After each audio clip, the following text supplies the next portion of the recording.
right, today we're looking at Pantera. I'm Broken from Far Beyond Driven. Dimebag Darrell was the riff meister, that groove metal. He's had so many amazing riffs. So for sort of the detail, follow the tab on it that was on screen.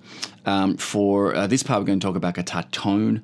We're going to talk about tuning and some technique, I suppose, on some of the riffs while you're trying to get this on your fingers. All right, let's start with tone.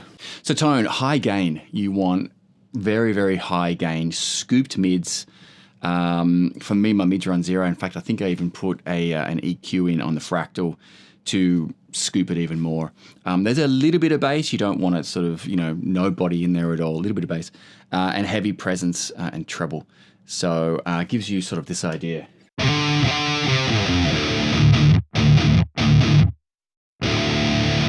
Okay, so obviously high gain there, but the key really is beyond, humbucker, bridge, heavy, high gain.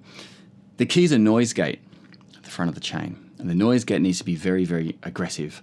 Why? Because when you're doing these sorts of parts, you need dead silence straight after it.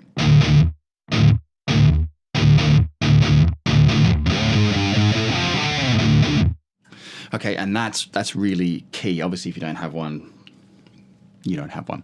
But if you do, really make use of it. It's interesting. Depends on the guitar you've got. Just for kicks, I put my single coil Strat through this sound, and it was terrible.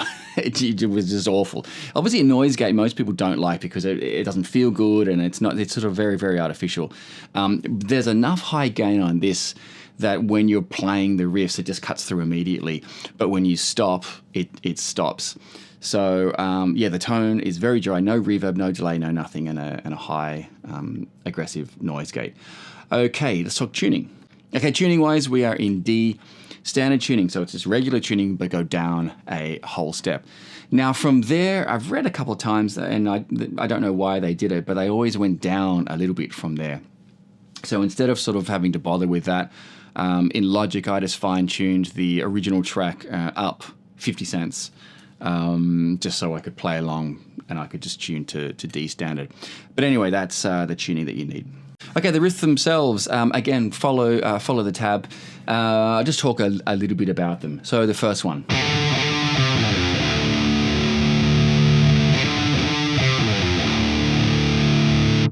Okay, so I'm doing first and pinky. Probably a lot of you might like first and third, whichever.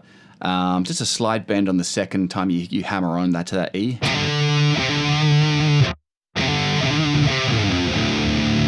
And then you're sliding down from that 7. And then a E power chord. It's D, but looks like an E5. Can you lean that ring out?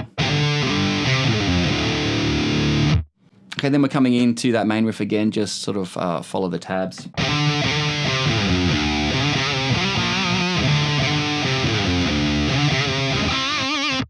Okay, so we are doing again that hammer on. Straight up to sliding 5 to 7. And then slide 5 to 7 on the D string. Second time round. The first part's the same. Then you're going to slide 7 to 9 on the D string. And hit the 7 on the G string, give it some vibrato. That's that main riff there. Okay, going into the chorus.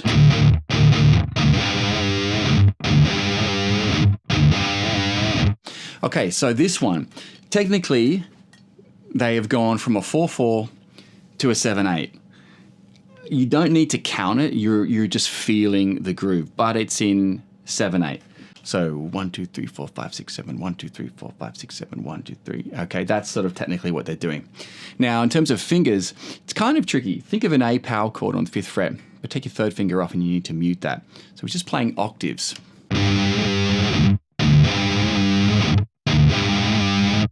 Hits it once, bends up, kind of almost a half step, brings it down and bends it up again. Don't pick it a second time.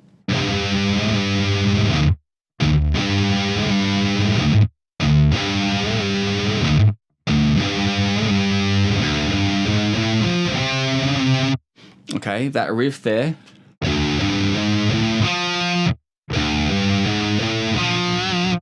Okay, the tricky part there again is you just got to get the feel of that.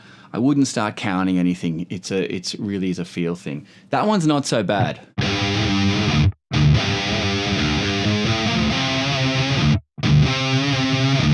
Same thing there. Instead of on the E string, you've gone octaves up to the A string. So you're hitting a D octave there. The one sort of coming into that, I don't know, pre-chorus, so coming out of that D, that's the trickiest one. So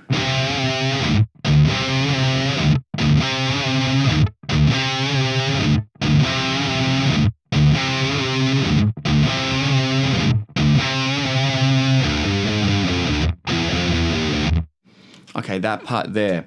You've got to use the open E just before the downbeat comes in. So the last D, he doesn't hit the bottom string again. He just, and then a skip right on that bottom E right before you come in on the downbeat. That was for me the trickiest feel part of the song to get right. Okay, but then we're coming into that great riff again. It's just full of great riffs, right? So you've come out of that D. This is where you want that noise gate to kick in. The first times you're doing this, 5, 6, 5, 3, 0, cuts off immediately. Okay, now what I do there is I lie my fingers straight on the string, and then I quickly need to move it. So I need to cut it off before I need to move my hand.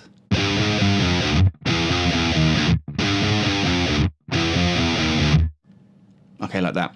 After you've done that part, it's the same thing, but you're letting the bottom E ring out. Okay, and then this part, it's quick 2-note power chords.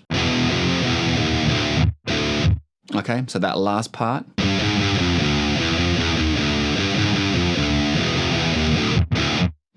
Okay, then you're back into the main riff, which is the chorus. So after the first chorus goes into a verse, same as the first, goes into the chorus, same as the first chorus. Coming out of that second chorus, we go back to that sort of main riff.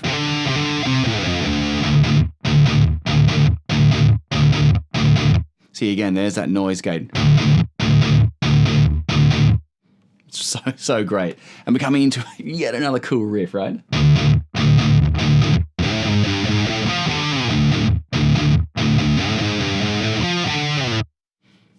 Okay, so he's chugging on those open E5s. They're a D5, but just call it what it looks like. And then we're sliding up. No vibrato on that 7th fret A, but slide down, and then that's how you're coming back around to that E.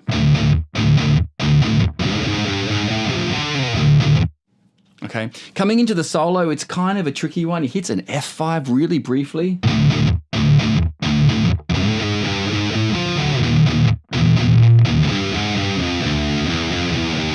Okay, so I'll do that again. You're on the...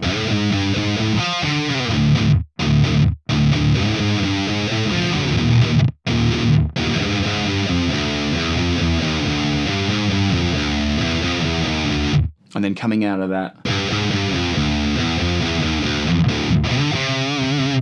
And then he goes into that solo.